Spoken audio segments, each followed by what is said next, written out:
రంగా నువ్వు ఇక్కడి నుంచి కదలకు వీళ్ళని జాగ్రత్తగా చూసుకుంటూ ఉండు. రే ముసలాడా నాతో పదా. ఎక్కడికి? ఎక్కడకా చెప్తాను పదా. డాక్టర్ అనవసరంగా మీరు రిస్క్ తీసుకుంటున్నారు, మరోసారి ఆలోచించండి. సారీ ఇన్స్పెక్టర్, అక్కడ ఓ పేషెంట్ చావు బ్రతుకుల్లో ఉంది. ఎంత రిస్క్ అయినా కాపాడడం డాక్టర్ గారి వృత్తి ధర్మం.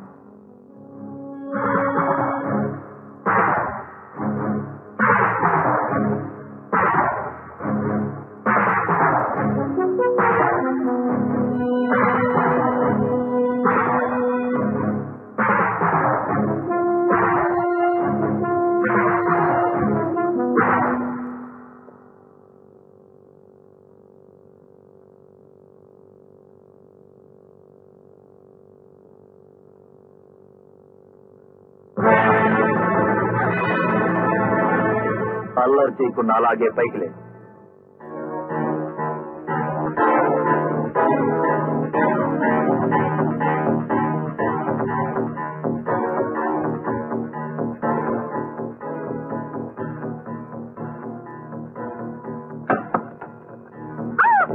ముసలాడా నీకు బోరు కొట్టకుండా తోడు తీసుకొచ్చాను, పైకి తీసుకెళ్ళు. పారిపోవటానికి ప్రయత్నించావా? నీ ప్రాణాలు తీసి శవాన్ని వీధిలో విసిరేస్తాను. జాగ్రత్త. ఏమిటి అన్యాయం? ఎందుకు అబద్ధాలు చెప్పడం తీసుకొచ్చావు? పాము కాటేసిన వ్యక్తి ఎప్పుడో చనిపోయినా ఒక డాక్టర్ లోపలుంటే మాకే మంచిదని నిన్ను తీసుకొచ్చాను. మర్యాదగా పైకి పద.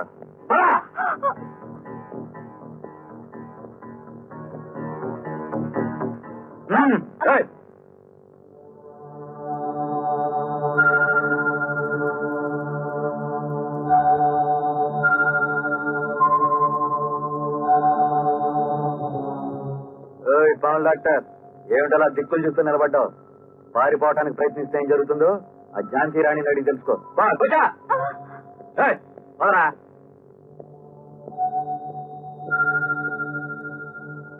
ఇన్స్పెక్టర్, మా చేతిలో మరో మనిషి చిక్కుకుంది. మొత్తం 4. ఈ 4 ప్రాణాలు మా చేతిలో కాదు, మీ చేతిలో ఉన్నాయి. ఆఖరిసారిగా చెప్తున్నాను, మీరు మీ పోలీస్ ఫోర్స్ విత్డ్రా చేసుకున్నారా సరే, లేదా ఈ 4కి ప్రమాదమే. Mind it.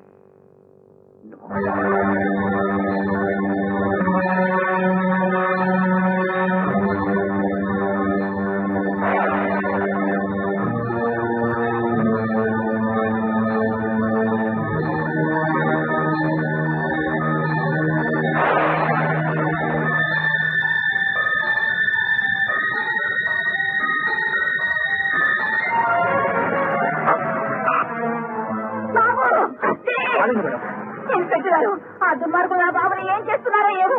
ప్రొద్దుటించి మీరందరూ ఉండి కూడా నా బాబును కాపాడలేకపోతున్నారు. కంట్రోల్ చేసుకోండి మేడం. ఈ బాబు క్షేమంగానే ఉన్నాడు. ఎంతవరకు ఏ ప్రమాదం జరగలేదని మీరు చేతులు ముడుచు కూర్చోవచ్చు, కానీ కన్న తల్లిని నా వల్ల కాదు. నన్ను వెళ్ళనివ్వండి మేడం. మేము వెళ్ళక అయిపోలేదు. ఇక్కడ మనం తొందర పెడితే లోపల బాబుకు వాళ్ళు ప్రమాదం కలగచ్చు. అలాగని మీరా నేను చూస్తూ కూర్చోలేరు. వాళ్ళు నన్ను చంపేశా సరే నా బాబు నేను కాపాడుకుంటాను. Inspector okay sir. అవును మేడం. I'm Prasad, municipal building inspector. Nice meet. Hello, చెప్పండి. ఈ ఇంట్లోకి ఎంటర్ అయ్యే అవకాశాలు ఏమైనా ఉన్నాయా? ఇదేనా బిల్డింగ్ ప్లాన్? Yes sir. ఇది పరమేశ్వరం గారి స్టోర్ రూమ్ అండి. దీని ఆనుకుని ఉన్న ఈ గది పక్క బిల్డింగ్ వారి బెడ్రూమ్. ఈ 2 బిల్డింగ్లకు ఒకే వార్డు ఉన్నప్పుడు ఆ 2 గదులను కలుపుతూ ఒక తలుపు ఉండేది. ఈ బిల్డింగ్ ఓనర్ మారిన తర్వాత ఆ తలుపును క్లోజ్ చేశారు. ఆ 2 గదుల మధ్య ఉన్న డోర్ ఓపెన్ చేస్తే పరమేశ్వరం గారి స్టోర్ రూమ్ లోకి వెళ్ళొచ్చు అనమాట. ఓహో, thank you mister Prasad. Welcome sir. ఇంతకు ముందు వెళ్ళడం ఇంత ఆయాసం వచ్చింది లేదు. ఇవాళ 2 మాత్రలు వేస్తేనే గానీ తగ్గలేదు. పాపం భయంతో ఒళ్ళు కూడా కాస్త వెచ్చి చేసి వీడి చేస్తే దేశానికి వచ్చిన నష్టమే లేదు. కానీ వీరిద్దరూ నోరు మూసుకుని పడి ఉండండి. రంగా, బయట పోలీసులు ఆడావిడి కాస్త తగ్గినట్టుంది. ఆ సిఐ కూడా కనిపించడం లేదు. బహుశా వాళ్ళ పై ఆఫీసుని కలవడానికి బయటికి వెళ్ళి ఉంటాడు. సరే, మనం రెడీగా ఉండాలి. నువ్వు నగలు పెడితే అలాగే రండి సార్. ఈ బీరువా కనుక తలుపు ఉంది, దాన్ని తీస్తే వాళ్ళ స్టోర్ రూమ్ లోకి వెళ్ళచ్చు. ఇన్స్పెక్టర్, దీన్ని జరపండి.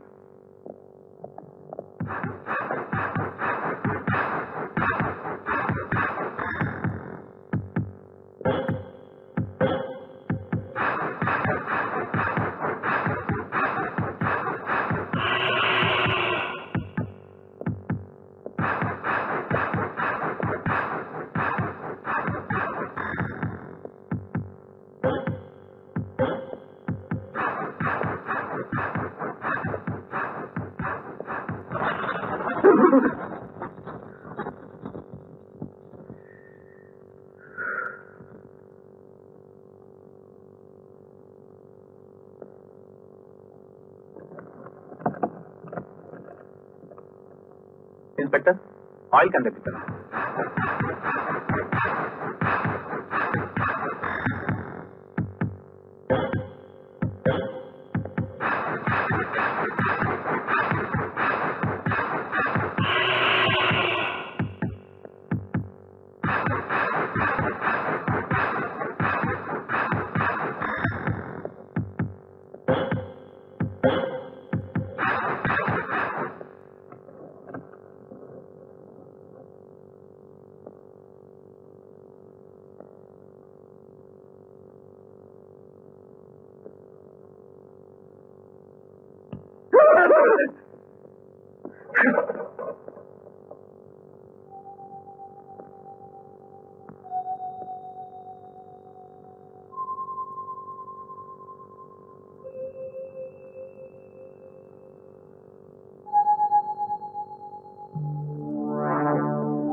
ఒక విధంగా ఆ పాము నన్ను కాపాడింది, లేకపోతే వాళ్ళ చేతుల్లో నా ప్రాణాలు పోయి ఉండే.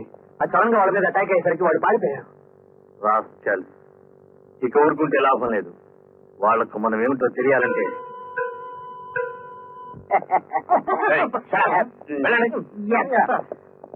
సార్ మనం కాసేపు ఆగి మళ్ళీ అదే రూట్ లో ట్రై చేద్దామండి. వద్దు మిస్టర్ సుందర్, మనం ఆ మార్గం ద్వారా వస్తామని వాళ్ళు తప్పకుండా అక్కడ వెయిట్ చేస్తూ ఉంటారు. మనం మరోలా అటాక్ ఇద్దాం. అలాగే సార్. సార్, ఐజీ గారి దగ్గర నుంచి మీకు ఫోన్ వచ్చింది. పద.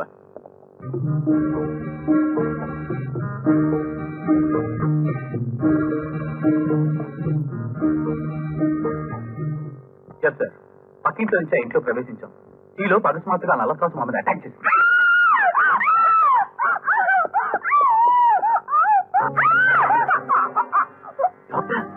ఇన్స్పెక్టర్, నువ్వు చేసిన అంత పెద్ద సాహసానికి చిన్న బహుమతి పంపిస్తున్నాను, అందుకో.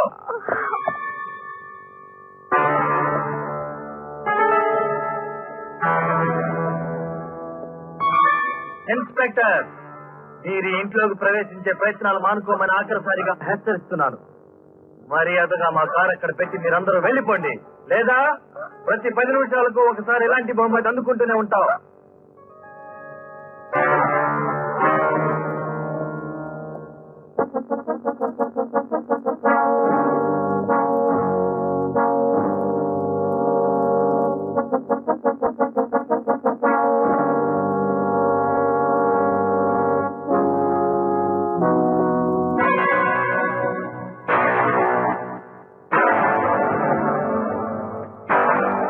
దీన్ని ల్యాబ్ లో టెస్ట్ చేయించి ఇమీడియట్ గా రిపోర్ట్ తీసుకురండి. అలాగే సార్. జానీ, పోలీసులు లొంగుతారంటావా? లొంగక తప్పదు. మరో 10 నిమిషాలు వెయిట్ చేసి చూద్దాం, తర్వాత ఏం చేయాలో చెప్తాను.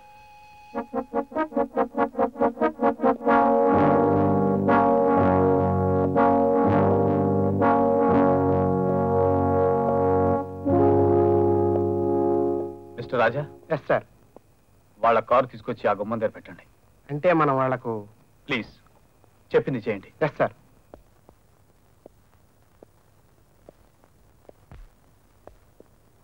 బయట ఏం జరుగుతుందో చూసిరా. అలాగే.